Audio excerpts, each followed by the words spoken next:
Coffee, much like other potent beverages, is a reliable way to quickly reinvigorate your energy levels and therefore to reinforce your own sense of protection. So, if you are planning to meet with a challenging individual and you often feel like your energy is drained afterwards, just take some coffee and drink it slowly while you are spending time with them. And basically, whenever you need to quickly protect your energy before some event, a performance, or communicating with someone, be sure to drink tonic beverages like tea or coffee. Coffee, for example, immediately creates a dense energetic shield. Naturally, this effect does not last for a very long time, but it will be enough for an hour or two.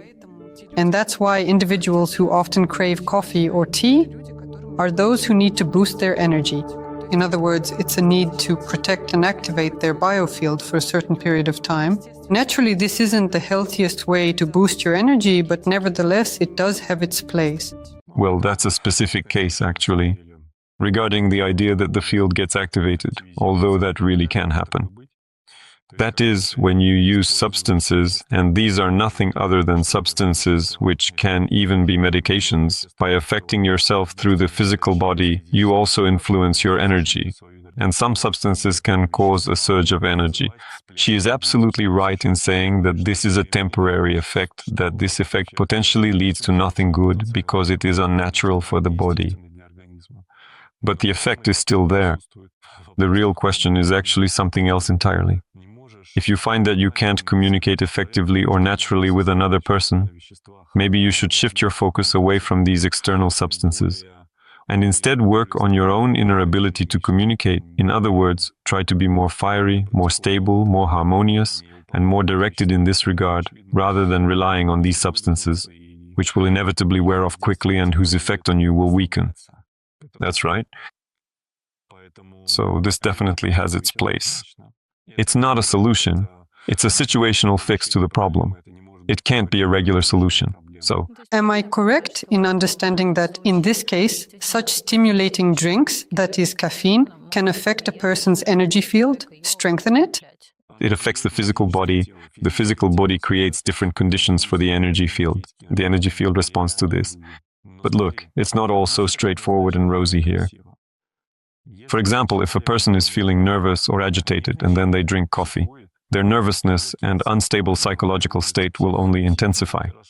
They'll end up making things worse for themselves. So it is not like a cure-all pill here.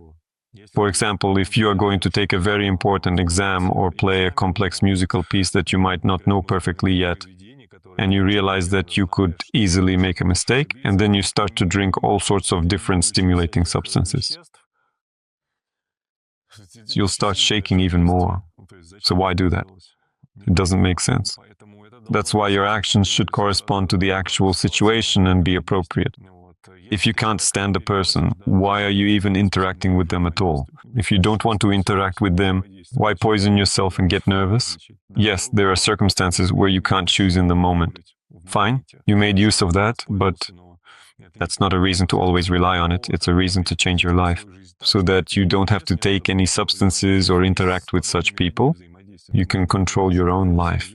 It all seems to make sense, but as always, there are nuances, there are situations where, in fact, this advice could actually make things worse. So, as I said from the very beginning, this is a special case. Yes, it can happen, but it's not as straightforward as we'd like it to be. Plus, there's also, every time we forcefully activate something within ourselves, we pay for it with our future. In other words, we are taking that energy from our coming days. That's something we shouldn't forget either. So when we concentrate energy here and now, we're not taking it from nowhere. At the same time, we have mechanisms for unlimited access to energy within us. But that's only if we don't do it through substances or by forcing certain processes. If a person knows how to open their energy centers and channels, knows how to open gateways and absorb streams of consciousness, then they simply do it. And the sources from which they draw this energy are limitless. If you are blocked and don't have access to these sources, but you consume some substance like coffee, then that energy doesn't just come out of thin air. You can't take it from the sources.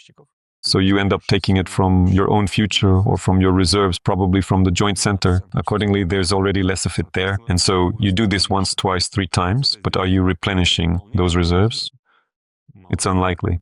Can this somehow be connected to people having physical joint issues? So if people have this problem, they've used up their reserves? Indirectly, yes, indirectly, but not directly, because there are a lot of nuances. All right, what else affects a person's energy field? What factors? Everything. Food, does it all have an effect? Well, if a black hole forms somewhere out in the universe, that will affect you. The entire universe is a single, unified organism. Through energy, we are all interconnected, so absolutely anything can affect you. The question is how you react to it, how you relate to it, how resilient you are, how harmonized you are, and how unshakable you are. You know, for one person, the buzz of a mosquito is enough to send them into a total frenzy, while for another, I don't know, even if a massive Elon Musk rocket is flying directly overhead. They just keep doing their thing and aren't bothered at all. So, again, if you're a naturally nervous person, coffee won't help you at all. It will only make things much worse for you. But if you're the kind of person who needs a bit of a push, an energy boost, a surge of energy, a stimulant, yes, a stimulant is really the right word, then yes, it will work a certain number of times, but not more than that. All right, and if we smoothly move on to the topic of nutrition, since we've already touched on drinks, nutrition also affects our energy. For example, you've mentioned more than once that before certain practices you would avoid certain foods. So does that work as well? Yes, but it works through a different mechanism. Sometimes you need to do practices with the maximum absence of physical involvement. That is, you minimize physical activity. And so you don't give your body food, and it falls asleep, shuts down, doesn't interfere with you, becomes weakened. So you intentionally follow a diet to physically weaken yourself. And so that your body doesn't interfere with your consciousness, with your energy. Not everyone does this so easily. Those who decide to live this way, these are very strange decisions sometimes. I mean, living on a green diet. But you even give up meat? That is, in your everyday life, you do eat meat. But for example, before certain practices, you already do it quite deliberately. So it's a switch in operating modes for, again, something specific. I don't do this just because I always do it for a reason, for something, for a certain purpose to achieve that goal. And I know what effects I will get by performing one action or another.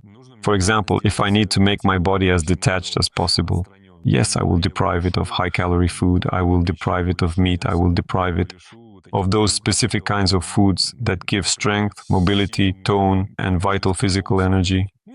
And my body will start to gradually weaken, but my consciousness will be able to slip out of the physical very easily. It's really great when you need to visit some multidimensional spaces, some Bardo realms, parallel worlds, the space of gates. Well, when you need to do that. My God, the same out-of-body experiences into the astral, they are also very well positively influenced by these green diets. But again, you did it, you went out, you came back, but to live like that all the time, it's madness. You shouldn't live like that. This attitude of trying to protect yourself, to save yourself, to detach, to hide, it's a very weak position. This position is doomed to fail because we are part of a single unified organism. If we withdraw from it, if we hide, we lose our vitality. It's the same thing. Relatives, acquaintances. Yes, you can lock yourself away in a cave, a deep cave, and never come out of it. That's how you detach yourself from all this, how you protect yourself. Is that the kind of life you want to live? Do you even need a life like that? No, we will be exposed to these influences. The question is something else. To what extent can they actually influence you? For example, several thousand people can influence me at the same time, like during certain events. So what? That's not enough to knock me off my position, to change my state. Yes, there was a time when a single irritated person could also make me feel irritated. Now I can sit and meditate in the middle of a crowd of irritated people, and they won't be able to influence me in any way that would change my state. If anything, I'll change their state. I'll pull their state over to mine with my own. Basically, I'll be like that glass of water that stays cold, no matter how much ice you throw. Of course, I'm exaggerating a bit. A certain amount of ice will still make me go out after all. But I'm speaking in general terms. This is what you should strive for, or be like such ice that no hot water can melt you, and instead it freezes before it even touches you. Which of course isn't very reasonable, but that can happen too. Therefore, when a person interacts with the surrounding reality, with the people around them, a process of averaging out their states begins. And if your state is not just some kind of temporary phase, But if it is your true mastery, if you know the practices, if you are highly experienced in this field, then your state can be so incredibly stable that the number of people around you simply won't have enough strength to pull you over to their side. And instead, you will pull all of them into your state. How can you increase your energy field? What are the actual tools? For example, are they mantras, meditation, or some kind of practice? What is it? It's the first course of practical energy work. It's the second course of practical energy work. It's the third course of practical energy work. It's a master class on mantras, the first master class on mantras, the second one. And potentially for those who are able to master all of this, it's practically Shiyantra. How do mantras affect our energy? Mantras are a multifaceted process. And depending on which bijas, which words are chosen for the mantra, that's the kind of influence it will have on your energy. Our energy consists of many different parts. For example, there are mantras that are aimed at the energy that flows through the central channel. There are mantras that are aimed at the vortices of power, the vortices of energy that flow around these channels. There are mantras that are aimed at the lower abdomen, the area of the will, the area of Pupurusri yantras, the area, where we have Kundalini energies, where we have the first, second energy centers, where we have Ganesha energies. That is, there are such mantras, different mantras, and they affect energy differently. But in any case, they are made so that the energy ignites, flares up, accelerates, and manifests. This is the essence of a mantra. Take information from the internet, for example. There are so many different mantras out there. How can you tell which are real working tools and which are just a random set of words? There are no real working tools on the internet anywhere, because a mantra contains not only words, not only sound, but also an energetic attunement. If no one has shown you this energetic attunement, then accordingly no one has actually passed the mantra on to you. That is, yes, you can listen to how it sounds, you can read how it sounds, but the energy, where are you going to get it? Where are you going to see the energy? That's why the transmission of a mantra always happens from a person who has this mantra alive within them, who has manifested this mantra. Thus, the mantra is fully transmitted. Without this living presence, if it is merely text in a book or online, rather than manifested in a person, then no transmission occurs.